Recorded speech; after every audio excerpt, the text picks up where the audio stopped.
Tahun 1983, Ju *GP**G adalah desa yang asri. Warganya sangat ramah dan merupakan kampung yang secara keseluruhan warganya menganut agama Islam. Lokasi kampung itu pun sangat strategis. Di kampung itu ada sungai yang lumayan besar, dan ada jalan kecil menuju kota besar. Apapun usaha yang dikembangkan di desa itu pasti akan sangat sukses. Para pedagang dari luar daerah pun sering memasarkan dagangannya di desa itu. Warga di sana hidup sederhana dengan hasil alam yang melimpah setiap tahunnya. Dan sungai di sana masih jauh dari kata tercemar.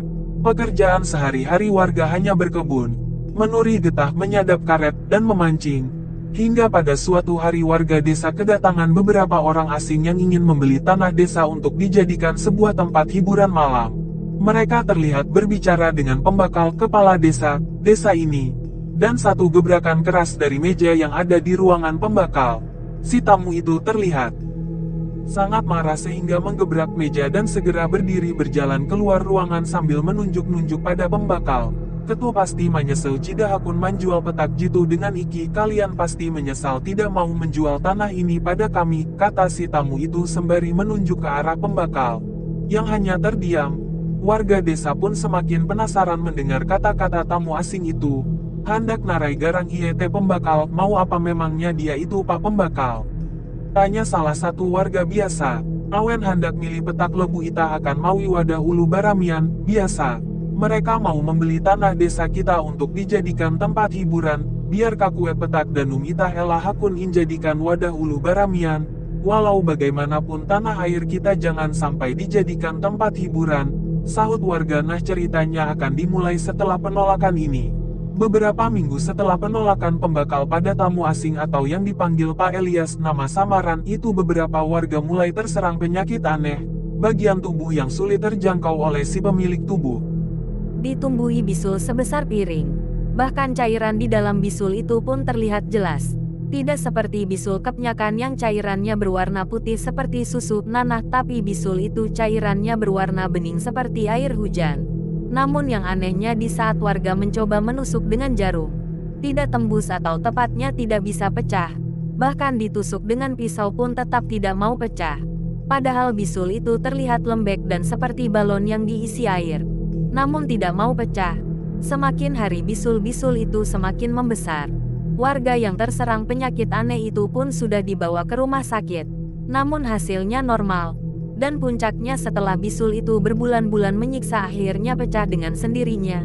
Dan anehnya, cairan yang keluar seperti minyak lemak berwarna kuning kemerahan. Baunya amat busuk. Dan setelah cairan itu keluar habis, bagian tubuh yang bekas ditumbuhi bisul itu berlubang hingga bagian tulangnya terlihat. Keesokan harinya warga itu pun dikabarkan meninggal dunia. Teror penyakit aneh itu pun terus berlangsung. Sampai suatu ketika warga mulai resah dan mendesak pembakal untuk mencarikan orang untuk menghilangkan teror penyakit di desa itu. Jida kawaita benyam amun kakatu taru sampi pembakal ai, kita tidak bisa jika begini terus keadaannya pembakal. Iuh yaku ketahuan maksud ketu. Tapi kan kue ita manggilawe, iya saya tahu maksud kalian. Tapi kemana kita mencarinya, kata pembakal. Si uang te si ada balian jiharat pembakal ae.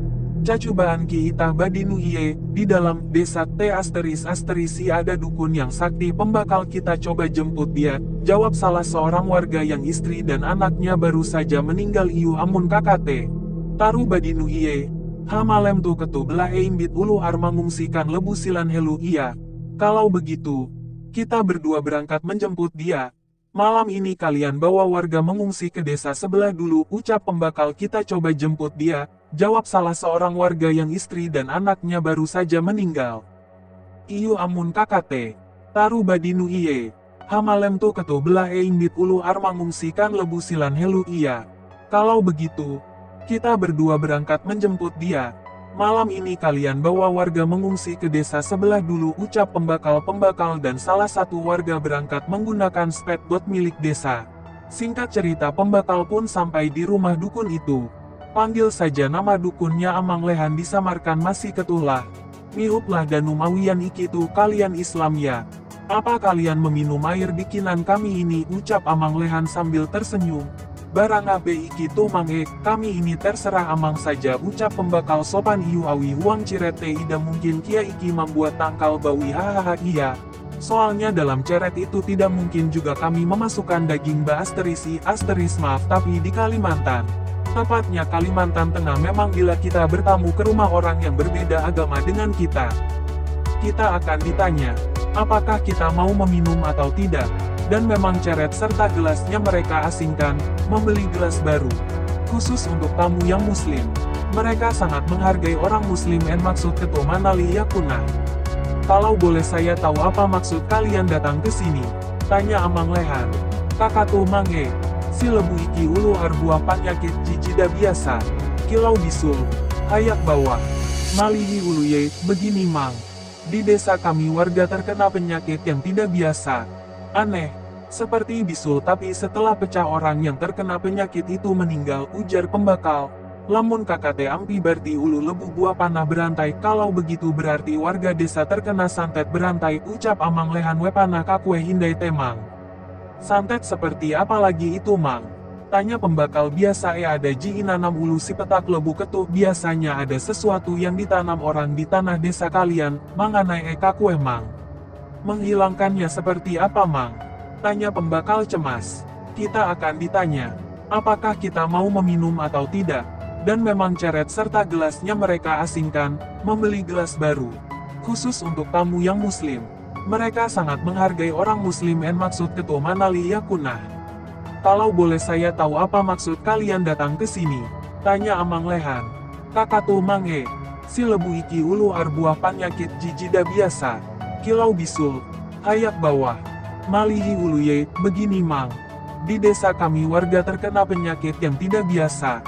Aneh, seperti bisul tapi setelah pecah orang yang terkena penyakit itu meninggal, ujar pembakal. Lamun kakate ampi berarti ulu lebu buah panah berantai, kalau begitu berarti warga desa terkena santet berantai, ucap Amang Lehan wepana kakue hindai temang.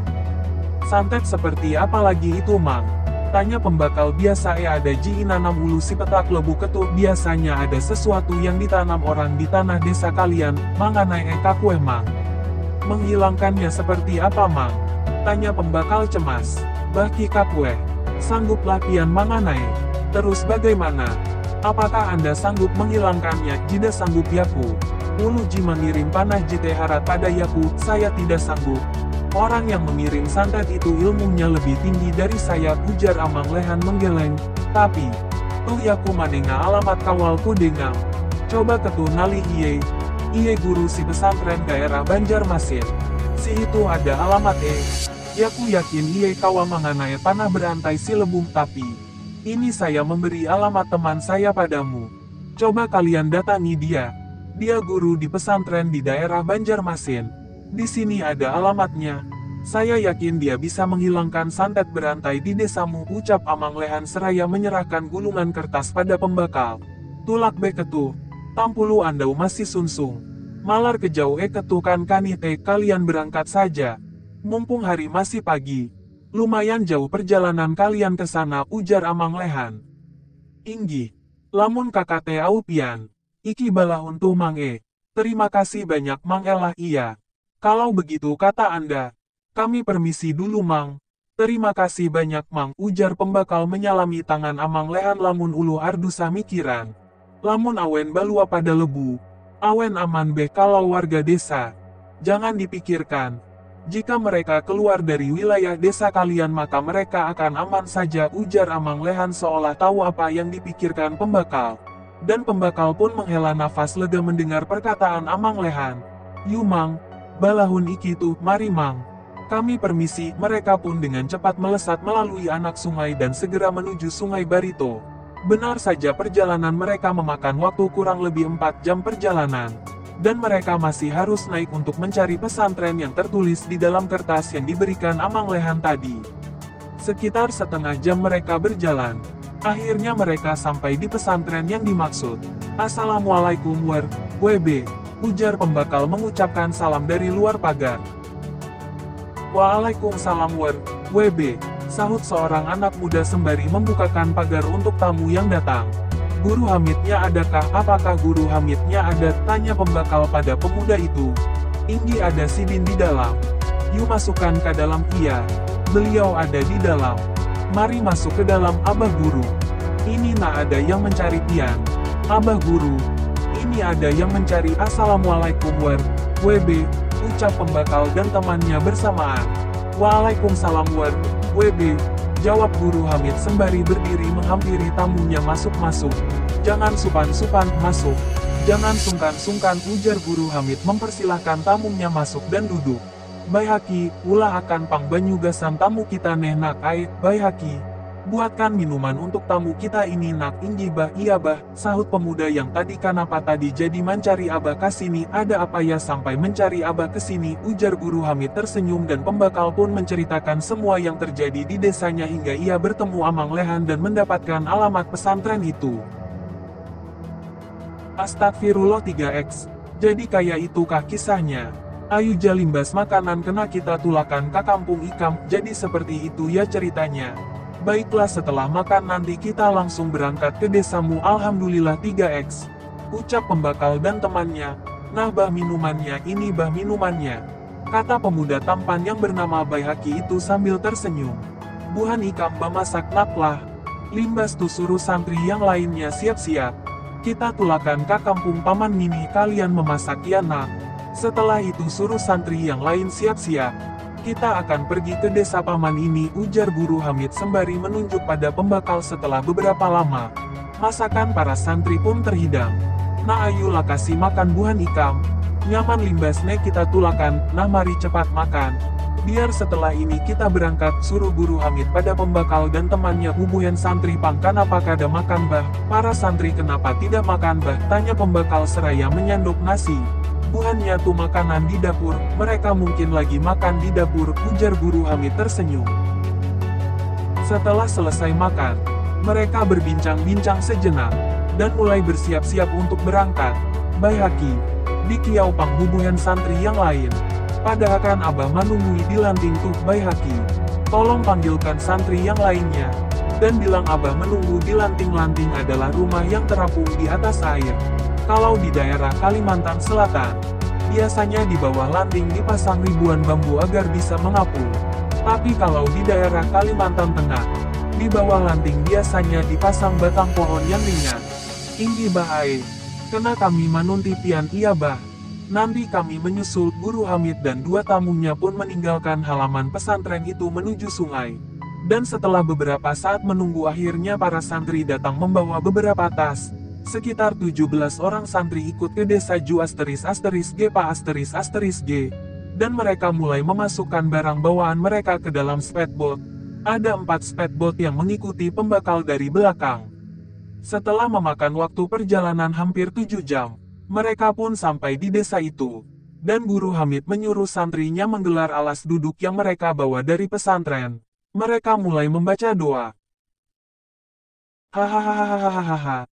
Bang **, teriak warga yang bersama pembakal. Tiba-tiba Guru Hamid tersenyum sembari berdiri menghampiri temannya pembakal itu. Jangan ampi membacanya, jangan berhenti berdoa, ujar Guru Hamid pada santrinya. Assalamualaikum WB. Siapa Ikam? Siapa kamu? Tanya Guru Hamid pada teman pembakal yang kesurupan. Yaku kamben kiriman tuanku.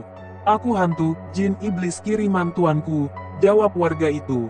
Suaranya seperti suara nenek tua.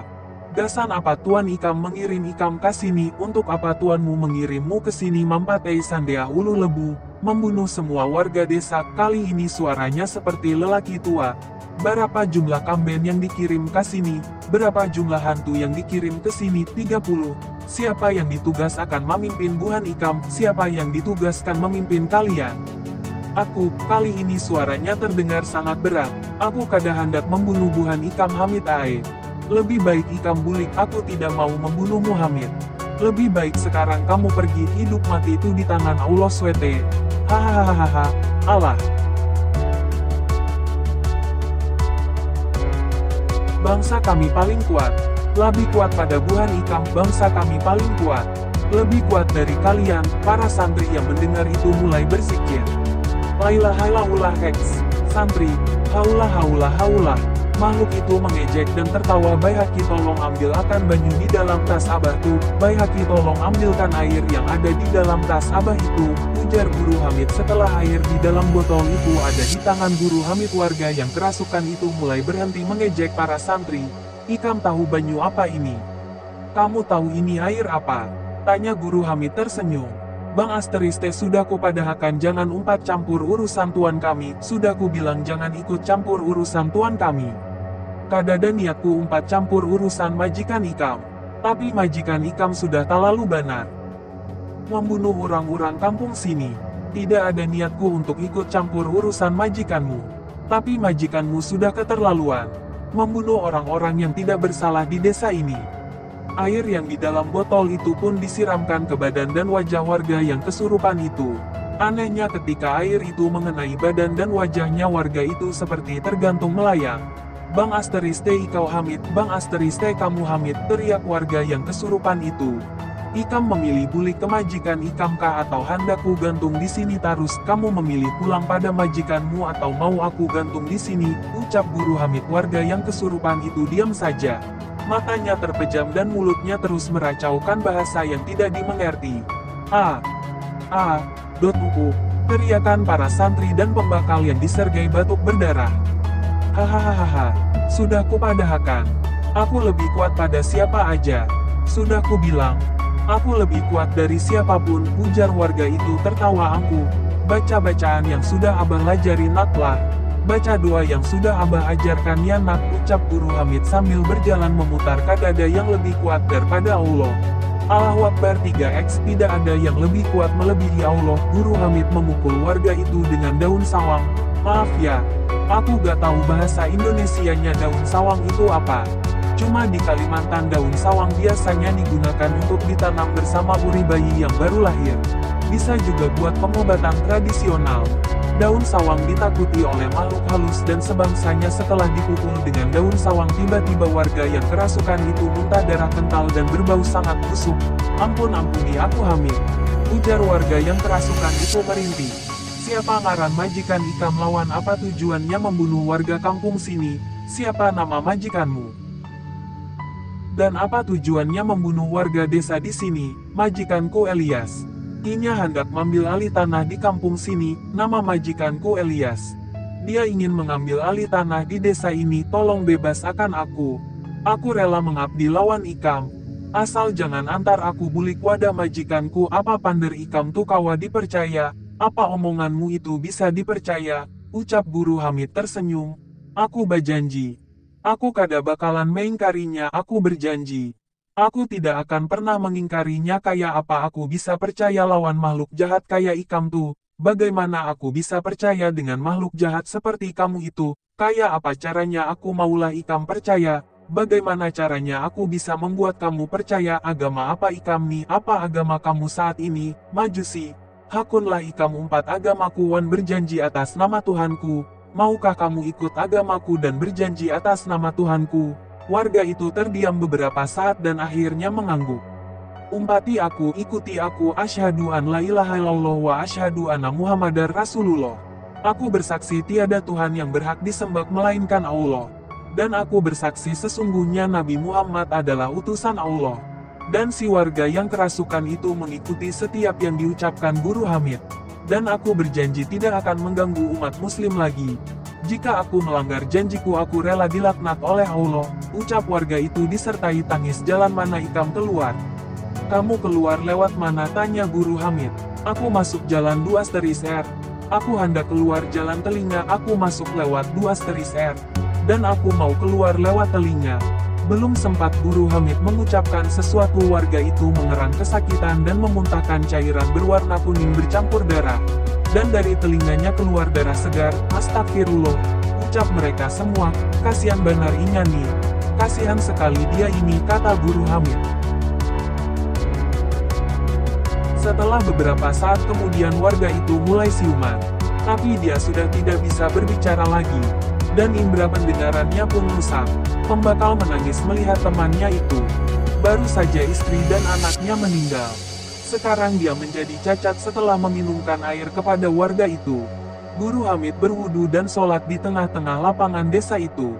Setelah sholat, Guru Hamid berjalan ke arah pohon kariwaya beringin, dan menggali tanah di bawah kariwaya itu. Di sana ditemukan sebuah bungkusan kain kafan. Setelah meminumkan air kepada warga itu, Guru Hamid berwudu dan sholat di tengah-tengah lapangan desa itu. Setelah sholat, Guru Hamid berjalan ke arah pohon kariwaya beringin, dan menggali tanah di bawah kariwaya itu. Di sana ditemukan sebuah bungkusan kain kafan yang berisi sesuatu. Namun Guru Hamid tidak membolehkan orang lain melihat isinya. Setelah didoakan dan disiram dengan air yasin, bungkusan kain kafan itu mengeluarkan bau yang amat sangat busuk sebelum akhirnya terbakar dengan sendirinya. Alhamdulillah, ucap mereka semua. Konon kata pembakal santet itu kembali kepada si pengiringnya. Dan entah benar atau tidaknya ada kabar bahwa Pak Elias mati mengenaskan karena terbakar di dalam rumahnya. Selesai.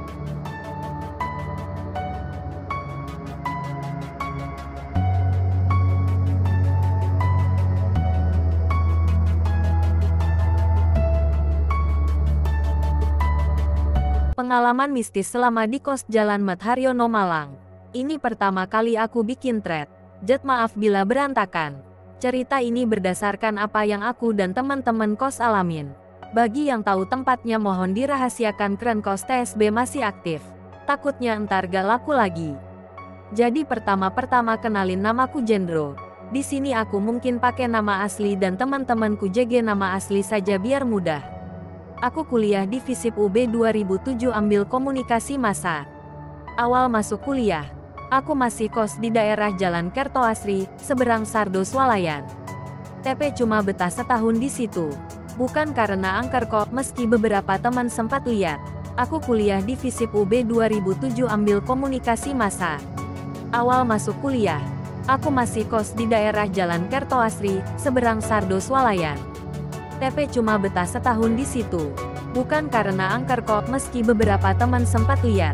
FYI aja, aku bukan tipe orang yang peka sama makhluk tak kasat mata dan cenderung gak gampang percaya sama cerita-cerita begituan. Karena dari kecil emang gak pernah ngalamin hal mistis. Sampai akhirnya ngalamin di kos kastil ini. Kos di Jalan MT Haryono ini sebenarnya punya nama. TP kita sebut saja kos kastil. Aku mulai ngekos di situ Juni tahun 2008 SD Desember tahun 2014. Iya, aku kos di situ 6 tahun lamanya. Udah senior lah pokoknya. Jet gak heran banyak cerita-cerita mistis yang aku dan teman-teman alamin. Awal mula aku pindah ke kos kastil ini adalah karena diajakin temanku sekelas yang namanya Andi. Selain harganya lebih murah yaitu Rp150 per bulan sedangkan kosku sebelumnya Rp300 per bulan, kos kastil lebih luas dan bersih. Kos ini hanya khusus untuk cowok. Ada kurleb 40 kamar. Teman cewek cuma boleh duduk di teras depan dan ruang bersama. Yah maklum, mahasiswa baru nyari yang masih agak ketat lah. Tapi lama-kelamaan udah CS sama yang jaga kos akhirnya Las Vegas juga. Biar gak bingung, aku bikinin layout denah kos kastil. Cat kos ini kalau kata orang Jawa, tanahnya, gentong, gang kecil itu khusus untuk masuk kos. Ruko depan itu sebenarnya JG termasuk lahan kos. TP dibikin ruko sama ownernya. Dulunya itu gerbang lebar gitu buat masuk ke kos. Nah pas aku pindah ke kos kastil ini sebenarnya belum ada kamar kosong. TP berhubung aku pingin banget cepat cabut dari kos sebelumnya. Akhirnya aku DP di kos kastil ini. Sementara nunggu 1 bulan ada kamar kosong. Aku sekamar dulu sama si Andi. Padahal sebenarnya gak boleh sekamar berdua pasangan homo de sebulan. TP kan aku udah DP. Uang berbicara Jack. Nah, kamar kita tuh yang ujung dekat kamar mandi. Yang warna pink. Sebulan kemudian baru aku pindah ke kamarku sendiri, yang warna biru. Awal masuk itu aku belum mengalami hal mistis apapun. Cuma dari cerita-cerita penghuni yang lebih dulu di situ. Ada kakek-kakek di musola. Cewek Belanda bergaun kuning. Mbak Kunti. Poci. Genderuwo Wodel. Oke. Pengalaman pertama dimulai ketika aku sudah nempatin kamarku sendiri.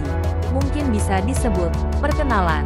Di kamarku ada seperangkat PC dengan monitor tabung CRT, CPU gede dan speaker Sonic Jet. Kenapa aku sebutin detail? Karena ada hubungannya nanti dengan penampakan. Seperti kebiasaan mahasiswa pada umumnya, Andi dan aku begadangan di nonton film. Andi tiduran di karpet, sedangkan aku di atas kasur. Sampai ujung-ujungnya kita yang ditonton film. Ketika sudah terlelap, aku tiba-tiba kebangun dengan posisi yang sama seperti ketika kita nonton film. Andi masih di karpet dan aku di kasur dengan lampu yang sudah mati. Namun masih ada cahaya biru remang-remang dari lampu LED speaker, mouse, monitor, dan CPU. Kurang lebih kayak gini posisi layout PC ku dulu. Nah pas kebangun itu kayak ketindihan, dan kulihat ada makhluk-makhluk kecil TP muka kakek-kakek bertaring di atas monitor, cepu, dan speaker. Mereka menyeringai menatapku yang kaku gak bisa ngapa-ngapain. Aku melongok sempat memastikan apa yang kulihat sampai benar-benar yakin. Aku mau bangunin si Andi tapi ternyata benar kata orang-orang kalau paralyzed selip badan kaku banget. Aku cuma bisa lihat Andi masih tidur di karpet dengan posisi yang sama sebelum tidur. Saking takutnya aku cuma bisa merem sambil baca doa apapun yang ku bisa. Sampai aku nyadar kalau ada sesuatu di balik punggungku cuma aku terlalu takut untuk nengok. Aku cuma bisa lihat persis di sebelah kakiku ada seperti kaki yang dibungkus kain putih kusam. Setelah melihat itu aku merasa ada yang meraba punggungku dan tentunya aku makin merinding dan memilih untuk merem dan berharap pas bangun udah pagi. Beruntung aku waktu itu langsung terlelap lagi. Siangnya aku ceritain hal itu ke teman-teman yang lain. Lanjut nanti malam. Ini mau jadi budak korporat dulu. Oke, lanjut ya. Sekali lagi bagi yang tahu kosan ini tolong jangan sebutin namanya. Waktu aku ceritain ke teman-teman yang udah duluan ngekos di sini, barulah aku diceritain soal urban legend kos kastil ini. Satu persatu aku ceritain ulang. Biar gampang. Mungkin aku kasih subjudul aja. Nonik Belanda gaun kuning. Cerita selanjutnya adalah ketika aku lagi ngerjain desain di kamar. Andi lagi main PES di kamarnya. Hamid, Seto, Rudi biasanya main Dota pakai kabel LAN. Begitulah mabar zaman dulu. Makanya gak heran pintu kamar sering kita buka. Sekitar jam 2 dini hari. Lagi asik desain tiba-tiba sekelebat bayangan warna kuning lewat depan pintu kamar menuju ke arah pintu gerbang tanda panah. Kupikir itu Andi lewat, karena dia punya kaos kuning dan siapa tahu ada teman datang minta bukain gerbang atau mau keluar ke burjo. Nang di areiku, batinku sambil ku samperin keluar kamar.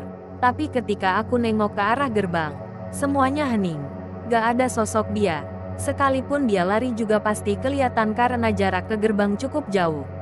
Nak-nak lain udah tidur dan nutup pintu kamar. Otak masih belum nangkep apa barusan yang lewat. Dengan begonya aku malah ke kamar Andi dan ngeliat dia asik main PES pakai kaos ijo stabilo. Kutanya, konjik tas lewat ngarep kamar kutah. Padahal JLAS 2 dia lagi main PES di kamar. Cuk goblok tenan, galah. Wong main ngene, sambil masih asik pegang stick. Sedetik kemudian kita baru ngeh dan tanpa penjelasan apapun Andi teriak nyuruh tutup kamar. Cok tutupin kamarku cok-cok. Abis itu aku langsung ngibrit ke kamarku sendiri. Jadi, dari senior-senior yang udah ngekos di situ kita pernah diceritain bahwa beberapa kali ada yang lihat onik-onik Belanda cantik pakai gaun kuning yang sering lalu lalang di kosan. Salah satunya adalah teman dari anak kos, Madya. Madya, anak penghuni lantai 2 waktu itu abis nganterin temennya yang ngerjain tugas bareng ke gerbang depan. Waktu itu sudah menjelang tengah malam. Gerbang udah digembok pastinya. Setelah nutup gerbang, Madya mampir ke kamarku. Kebetulan kamarku sudah pindah ke depan, sebelah kamar mandi. Dia tahu-tahu nanya ke aku, "Andro yang di dekat musola itu apa bak-bak pakai baju kuning?" Ku jawab dengan enteng karena udah mulai adaptasi. "Iya sih katanya gitu." Dia lanjut, "Jancuk, temanku abis lihat dia. Tadi pas kita turun tangga tengah, dia nengok ke musola. Dia nanya siapa itu cewek turun tangga. Katanya pakai baju kuning terus ngilang nembus tembok." Serius men, berarti bener dong selama ini cerita mas-mas kosan sama yang dulu kulihat di kamar lama. Jancuk rek, temenan iki berarti. Kataku ke Madya yang masih gak percaya dengan apa yang diceritain temennya. Tapi katanya si cantik, gak nyeremin. Akun Twitter, Sadomun, @gender0, tanggal 3 Februari tahun 2022.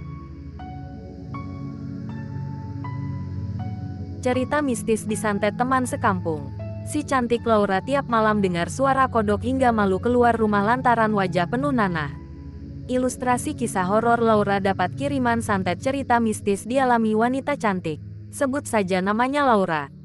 Dia merasakan hal aneh, di mana setiap malam selalu mendengar suara kodok di atas kamarnya. Awalnya dianggap biasa-biasa saja, hingga akhirnya Laura tersadar jika itu bukan suara kodok sembarangan. Setiap mendengar suara kodok, Laura merasakan gatal teramat sangat pada sekujur tubuhnya, termasuk wajah. Hingga tanpa sadar, tangan yang digunakan untuk menggaruk membawa luka yang membekas hingga timbul nanah. Seperti apa kisah Laura ini? Berikut ceritanya. Laura tidak pernah menyangka jika pikiran untuk tetap sendiri berbuntut panjang. Memiliki tubuh yang sempurna serta wajah yang cantik, tidak membuat Laura lupa diri dengan berganti-ganti pasangan. Laura justru sangat menjaga diri agar dirinya tetap terjaga dengan kecantikan yang menjadi kelebihannya. Sampai satu waktu, Laura terpaksa menolak mentah-mentah pernyataan cinta seorang lelaki, teman sekampungnya.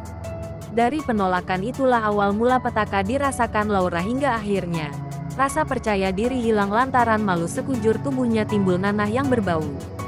Rupanya lelaki tersebut membuat Laura tidak berdaya. Dengan kiriman santet, Laura benar-benar dibuat terteror. Kiriman sihir santet katak kuru membuat seluruh tubuh Laura menjadi keriput dan terlihat menjadi mengerikan. Laura di kampungnya termasuk kembang desa. Tidak sedikit teman sekampusnya mengincar dirinya. Bahkan pria dari kampung tetangga sampai rela berkelahi demi bisa mendapatkan Laura. Banyak lelaki yang sangat tertarik untuk menjadi pacar atau suami Laura. Akan tetapi, Laura yang dikenal wanita cantik ini tidak pernah menggubrisnya. Laura merasa diri belum saatnya mencari pasangan untuk saat ini, dan tetapi memilih menikmati masa mudanya. Laura sejatinya memiliki cita-cita melanjutkan studi dan berharap dapat membantu meningkatkan ekonomi keluarganya. Lantaran ingin memperbaiki kondisi ekonomi keluarga, membuat Laura lupa jika dirinya harusnya sudah memiliki suami. Tidak sedikit lelaki yang datang ke rumah untuk melamar Laura, akan tetapi selalu ditolak.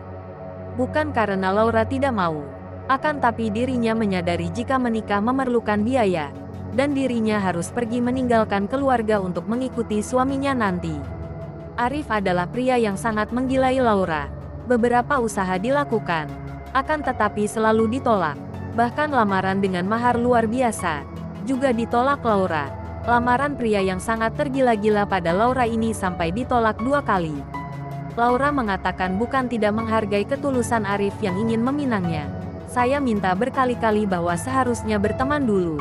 Tidak usah terburu-buru menikah tanpa mengetahui isi hati masing-masing. Arif awalnya menerima kejujuran Laura yang belum ingin menikah. Namun satu ketika Arif tersulut kabar bohongan soal Laura. Satu kampung terperdaya oleh seseorang yang iri pada Laura.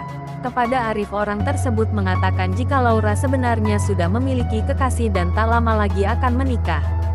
Arif lantas berpikir apakah Laura berbohong soal ingin sendiri. Dia juga berpikir jika Laura menolaknya karena memang sudah ada lelaki lain di hati Laura. Entah siapa menyebarkan kabar bohong kalau saya sudah memiliki kekasih, katanya. Sampai-sampai satu kampung mengejek Arif lantaran tak bisa mendapatkan cinta saya, kata Laura. Kemudian, 2 minggu setelah keributan tentang dirinya di kampung, tiba-tiba saja Laura merasa ada yang aneh di rumahnya. Setiap malam, Laura mendengar suara kodok tepat di atap kamarnya. Dan setiap mendengar suara kodok, Laura merasakan gatal dan panas di kulitnya. Ketika digaruk, Laura merasakan enak dan terus menggaruk hingga menyebabkan infeksi. Laura sama sekali tidak pernah menyangka jika dirinya disantet. Laura merasa apa yang terjadi seperti penyakit campak. Namun, kondisi tersebut tidak pernah berakhir, malah semakin parah. Saya sendiri merasakan jijik saat melihat wajah di cermin. Wajah saya menjadi keriput dan bernanah jika dipijat, katanya. Saya benar-benar merasakan depresi dan tidak tahu harus berbuat apa, katanya lagi. Bahkan saya sangat malu untuk keluar rumah karena wajah saya jadi jelek dan berbau, kata Laura cerita panjang lebar. Laura lantas menyadari keanehan soal suara katak di setiap malam di atas atap rumah. Hewan itu juga seolah melompat-lompat di atas atap hingga membuatnya sulit tidur dan malah merasakan gatal di kulit. Sejak itu, orang tua saya kemudian membawa saya menemui seorang ustaz, katanya.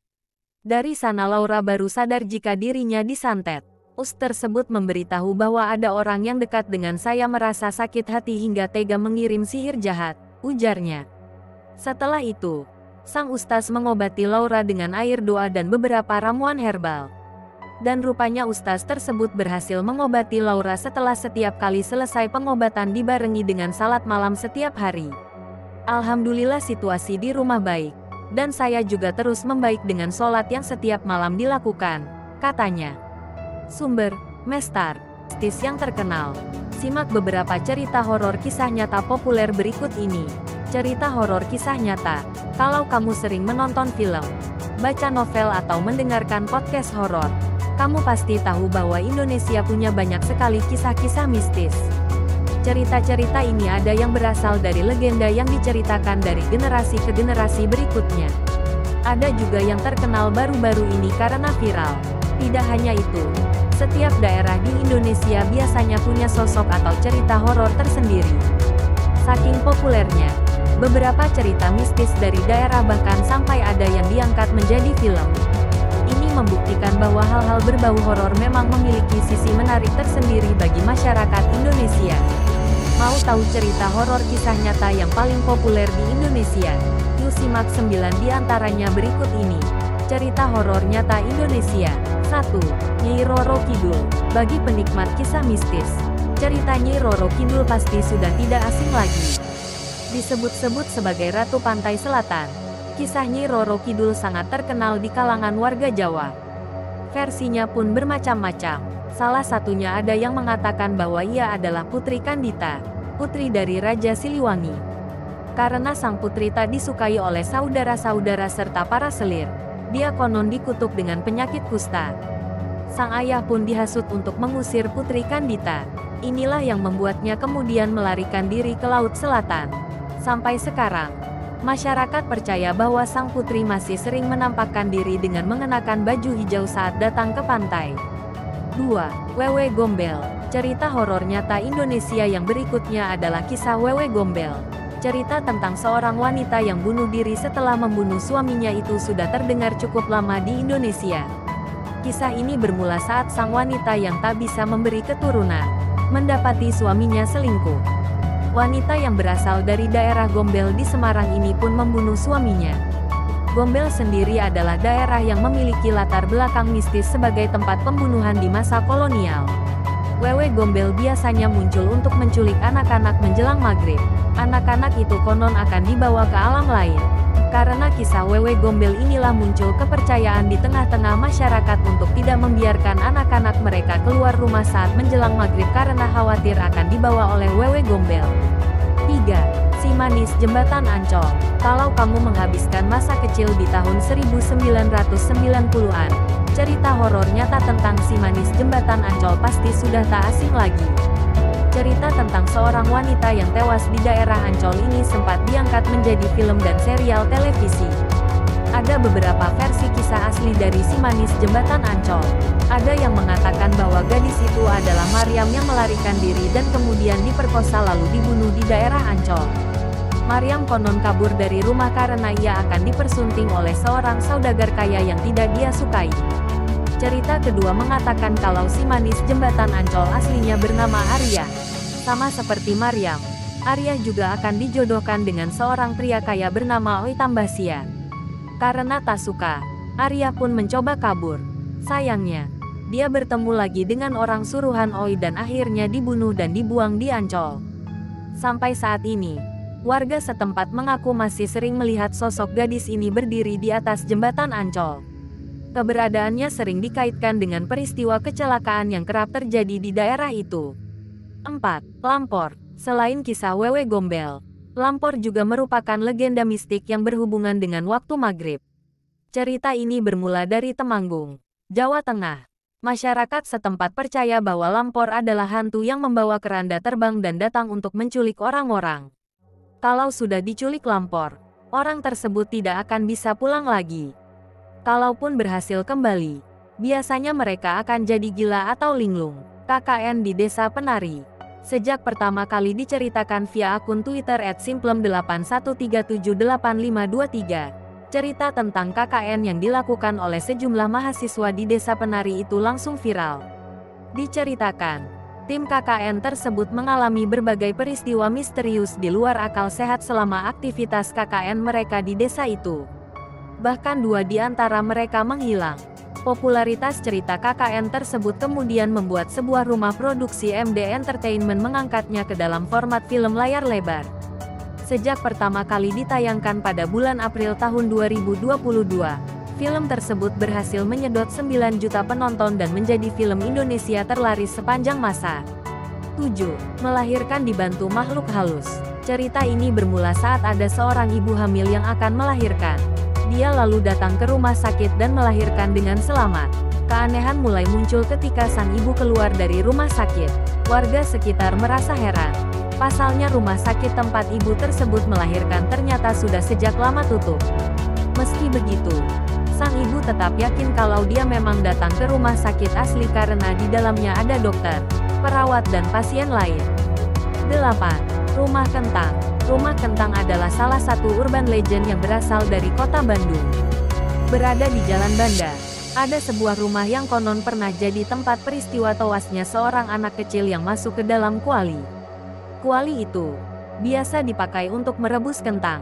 Kisah tentang rumah kentang ini diangkat ke layar lebar pada tahun 2019. 9. Kuyang. Kuyang adalah sosok yang pada siang hari berbaur layaknya manusia biasa, tapi saat malam tiba dia mampu melepaskan kepala dari tubuhnya menjadi sosok menyeramkan. Kisah Kuyang sendiri berasal dari Kalimantan. Ketika Kuyang melepaskan tubuhnya, kepalanya akan terbang bersama anggota tubuh seperti hati, usus dan jantungnya sambil diiringi cahaya merah seperti api dari belakang.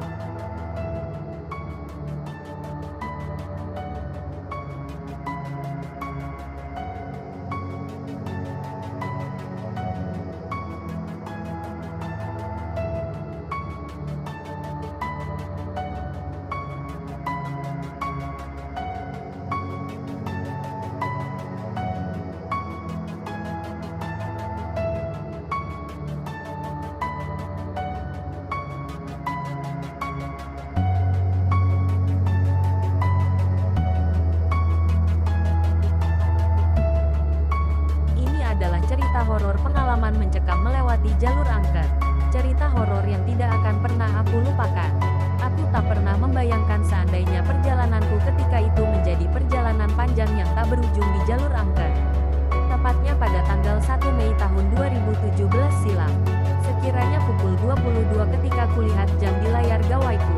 Mobil yang ayah kendarai bersamaku tengah melaju dalam perjalanan di jalur Solok menuju Padang. Malam itu, udara di luar sangat dingin. Jalanan sangat sepi, gelap. Tidak ada lampu penerangan sepanjang jalan.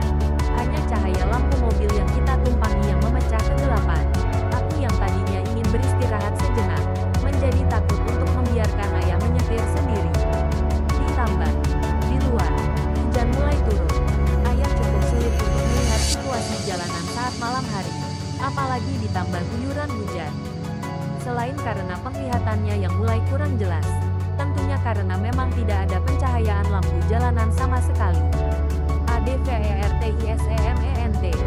Kubuka gawaiku untuk melihat Google Maps. Sementara di luar, hujan turun kian deras. Ayah beberapa kali melihat kaca spion mobil seperti memastikan ada kendaraan lain yang melintas di jalanan ini.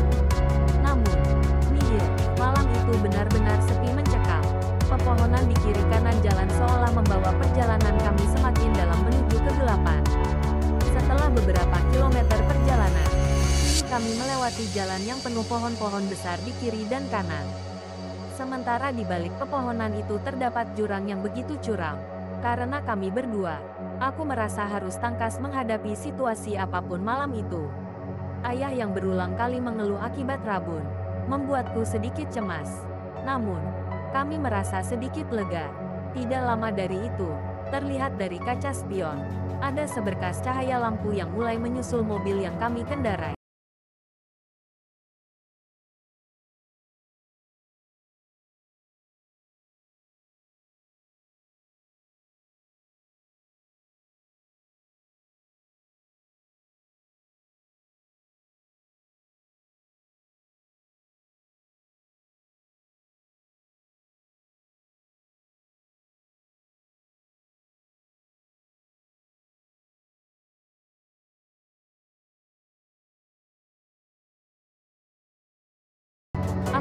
merasakan sesuatu yang aneh. Mataku terasa berat untuk tetap terjaga. Namun, aku berusaha untuk melawannya. Sementara ayah terlihat tetap berusaha membuntuti Innova putih itu. Samar-samar kulihat mobil di depan kami belok ke kiri. Sebelum aku benar-benar tak kuasa menahan kantuk yang menggelayut, aku cepat-cepat mencegat ayah yang ingin turut membanting setir mobil ke kiri mengikuti mobil yang di depan kami sebelumnya. Ayah sontak menginjak pedal rem. Dia tergelak. Ayah mau kemana? Kita mau pulang kan? Lurus saja. Ya, tidak ada jalanan belok di sini, kataku. Aku sangat ingat jalanan di sini. Tidak ada simpang. Hanya ada jalanan lurus saja. Pun ketika aku melihat Google Maps untuk kembali memastikan, raut wajah ayah terlihat sedikit pucat. Aku mencoba menenangkannya. Aku kembali meyakinkannya bahwa tidak ada persimpangan di jalan ini. Kuambilkan minum air mineral dari dalam tas yang masih tersisa setengah. Kubukakan tutupnya, lalu kusodorkan untuk ayah. Di luar, hujan masih turun dengan derasnya. Kegelapan malam mengepung kami, ditambah kabut putih yang menyelimuti, membuat malam itu benar-benar kian mencekam. Sesaat kemudian bulu kuduku berdiri ketika tiba-tiba terdengar suara tangisan perempuan dari balik pepohonan. Sesaat kemudian, suara tangisan itu berubah jadi jeritan yang bikin nyaliku menciut. Suaranya melengking memecah keheningan malam. Ku tengok raut wajah ayah. Aku rasa dia juga mendengarnya. Bergegas ayah kemudian menancap gas membawa mobil kami meninggalkan tempat itu. Setelah agak tenang, ayah melihat wajahku. "Nak, kamu lihat kan tadi ada mobil yang belok ke arah kiri?" tanya ayah.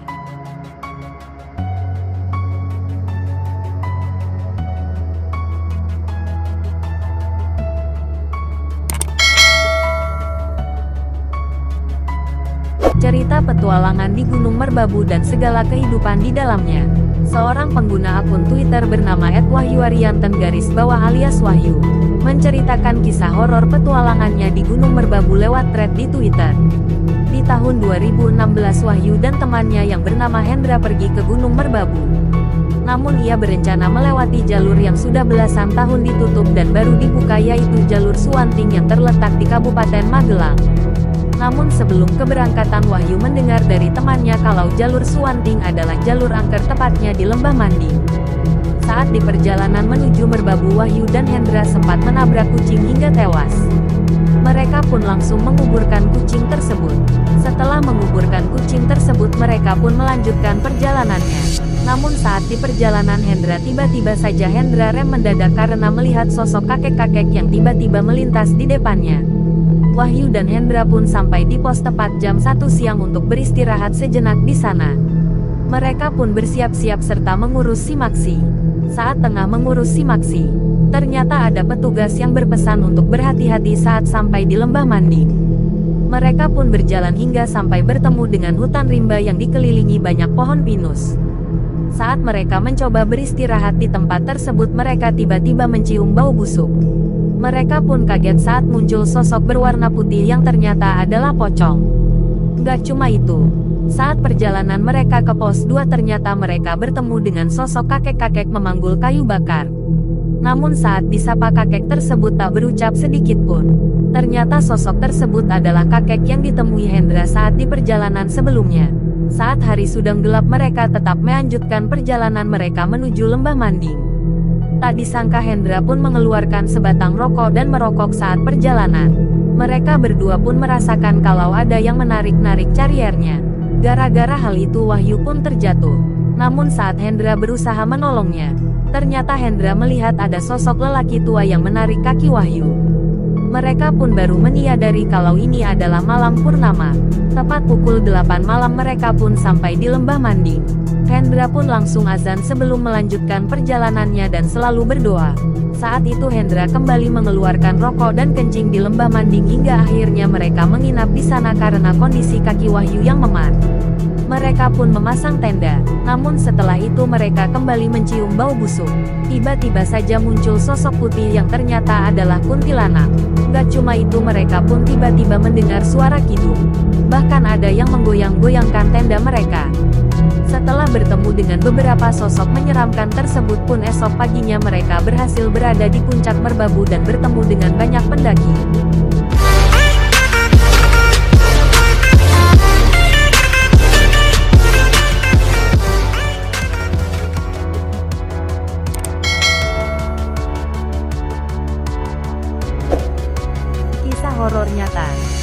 mendaki sendirian lewat jalur pasar setan Candi Ceto di Gunung Lawu.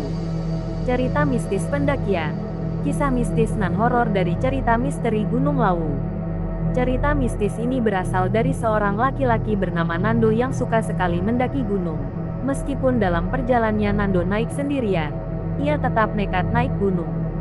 Kisah misteri pendakian ini berkisah pada saat Nando mendaki Gunung Lawu yang terletak di daerah Magetan. Letak Gunung Lawu berada di antara perbatasan di wilayah Kabupaten Ngawi dan Magetan. Gunung Lawu ini cukup terkenal karena keindahan panoramanya sehingga dapat memikat para pendaki untuk berkunjung ke sana. Termasuk Nando, yang cukup berani untuk mendaki gunung tersebut sendirian. Dengan memiliki lokasi yang strategis karena pendaki dapat melihat dua provinsi sekaligus dari puncak Gunung Lawu.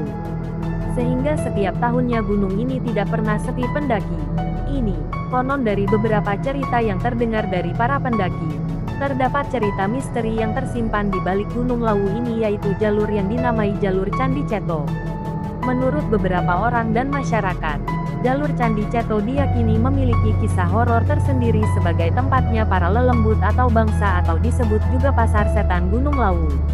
Nando sempat berpikir untuk melanjutkan pendakian atau tidak, setelah mendengar cerita yang sebagian ceritanya menjurus kepada hal yang mistis atau kisah misteri.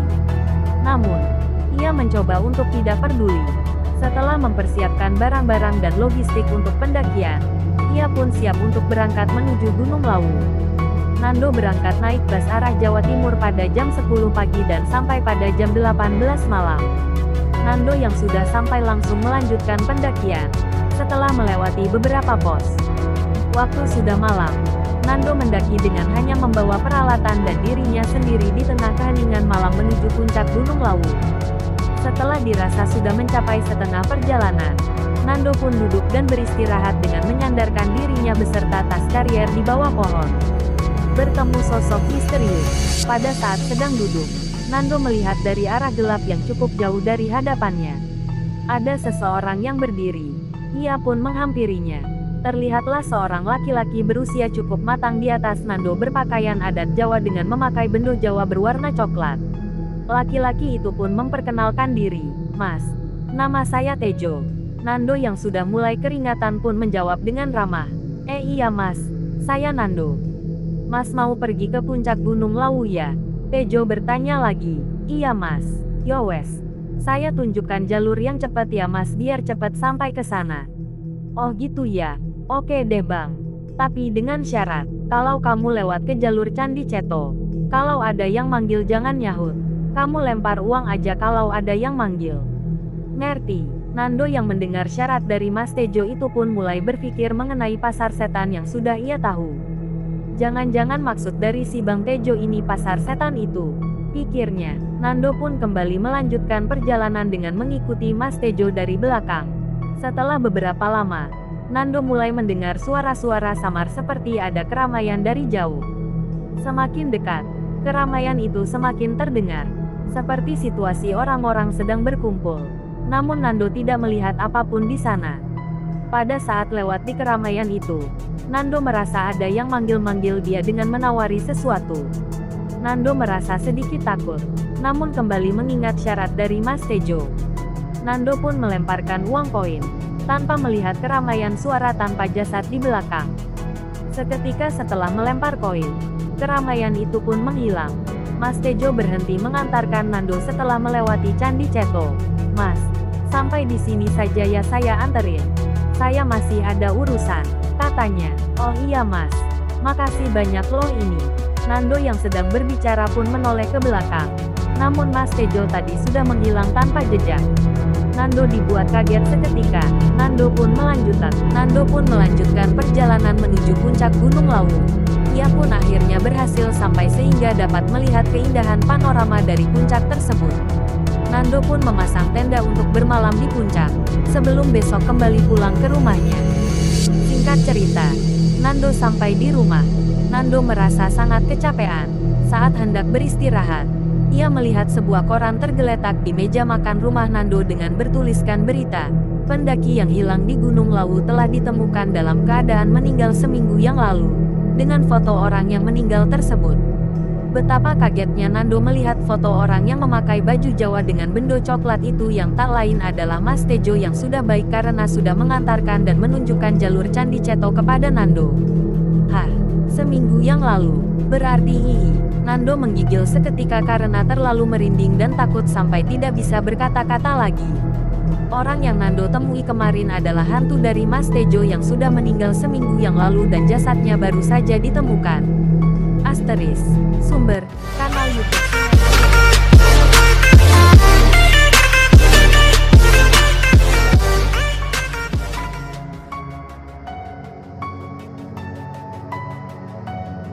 Kisah seram. Dihantui pocong sehari setelah bantu mengusung mayat teman yang mati kecelakaan. Unik Senin, tanggal 11 Oktober tahun 2021 pukul 9.47. Reporter, Sugiono. Saat pulang dari mengurus jenazah teman hingga pemakamannya, Fahrul tidak mandi dan ganti baju tapi langsung tidur. Dream, kita sering disuguhkan berbagai cerita aneh terkait mayat atau jenazah di film-film horor yang ditayangkan di bioskop. Dalam beberapa kasus, ada kisah mayat membuka mata saat dimandikan. Ada juga mayat digambarkan hidup kembali setelah dilompati seekor kucing. Sebenarnya kisah-kisah seram yang ada di film-film itu juga didasarkan pada cerita yang ada di masyarakat. Seperti cerita seram seorang pengguna Facebook bernama Fahrul Hilmi setelah dia membantu mengusung jenazah temannya ke kuburan. Pemuda Malaysia ini mengaku dia melihat penampakan pocong temannya sehari setelah membantu mengurus pemakaman jenazahnya. Ketika menceritakan pengalaman seram tersebut kepada keluarganya, ada yang menyebut Fahrul mungkin diikuti bayangan atau pendamping temannya yang disebut badi mayat. Menurut kepercayaan orang Melayu, badi mayat merupakan gangguan berbentuk bayangan orang yang meninggal secara mengenaskan. Mungkin di Indonesia disebut dengan istilah arwah penasaran. Biasanya orang yang diganggu adalah mereka yang melihat mayat orang kecelakaan di jalan, mengurus mayat orang yang bunuh diri dan penyebab kematian tidak wajar lainnya. Kisah seram Fahrul dibagikan melalui postingan di grup Facebook Kelab Cerita Hantu Malaysia. Penasaran dengan cerita Fahrul dihantui pocong temannya? Mari kita simak penuturannya berikut ini. Hampir seminggu Fahrul diteror penampakan arwah penasaran sang teman. 2 dari 7 halaman. Kisah seram dihantui arwah teman yang penasaran. Kejadian seram itu terjadi pada tahun 2014 ketika Fahrul mendapat kabar seorang kawannya meninggal akibat mengalami kecelakaan. Sebenarnya Fahrul tidak terlalu akrab dengan temannya yang sekolah di Sabah itu. Dia hanya kenal begitu saja. Teman Fahrul ini mengalami kecelakaan di sana dan jenazahnya dibawa pulang ke rumah keluarganya di Selangor. 3 dari 7 halaman. Pulang dari kubur tidak mandi dan ganti baju. Ketika jenazah sampai, hari sudah petang. Jam menunjukkan sekitar pukul 18. Entah apa yang menyebabkannya, hati Fahrul tergerak untuk ikut menolong mengangkat jenazah masuk ke rumah.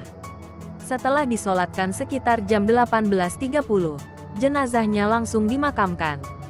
Jenazah selesai dimakamkan sekitar jam 19-an, mendekati maghrib. Balik dari kuburan, saya tidak langsung membersihkan diri. Saya tidak mandi maupun ganti baju. Setelah sholat maghrib saya mengobrol dengan teman-teman. Setelah itu, saya langsung tidur karena besok pagi harus kerja, kenang Fahrul. 4 dari 7 halaman. Bermimpi aneh dan seram. Malam esoknya baru kejadian-kejadian seram itu dimulai. Fahrul yang bekerja di alam tidur sendirian di sebuah apartemen yang dipinjamkan oleh bosnya. Saat tidur sendirian malam itu di apartemen, Fahrul tiba-tiba bermimpi almarhum temannya. Namun penampilannya sangat menyeramkan. Dalam mimpi tersebut, Fahrul melihat almarhum dalam keadaan terbungkus kain kafan. Pocong temannya itu berdiri tegak sambil melihat ke arah Fahrul tanpa mengeluarkan sepatah kata. 5 dari 7 halaman. Melihat penampakan arwah penasaran, Fahrul langsung terjaga dari mimpi yang menyeramkan itu. Namun peristiwa aneh terjadi di depan matanya. Ketika Fahrul bangun dari tidur, makhluk seram itu masih ada di depan matanya. Ia nampak melalui celah dinding. Terlihat separuh badan saja. Waktu itu kondisi kamar memang remang-remang karena saya tak menyalakan lampu. Hanya mengandalkan cahaya dari luar jendela saja. Setelah beberapa menit makhluk itu tak juga menghilang. Saya baru yakin ia memang nyata. Saya langsung tutup selimut dan berusaha tidur hingga terbangun esok paginya.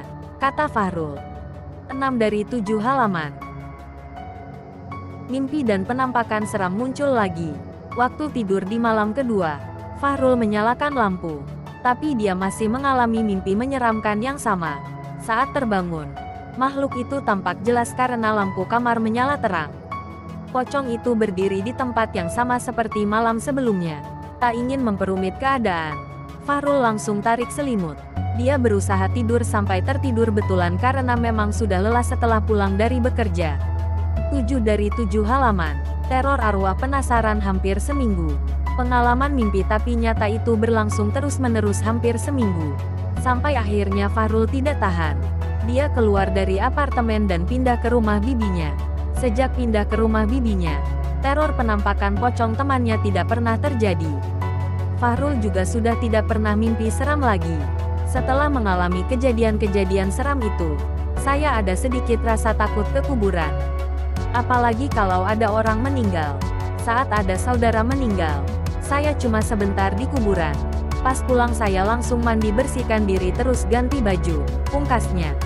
Sumber, Siakap Keli, terkait arwah penasaran, penampakan pocong, cerita horor, kisah seram, mimpi buruk.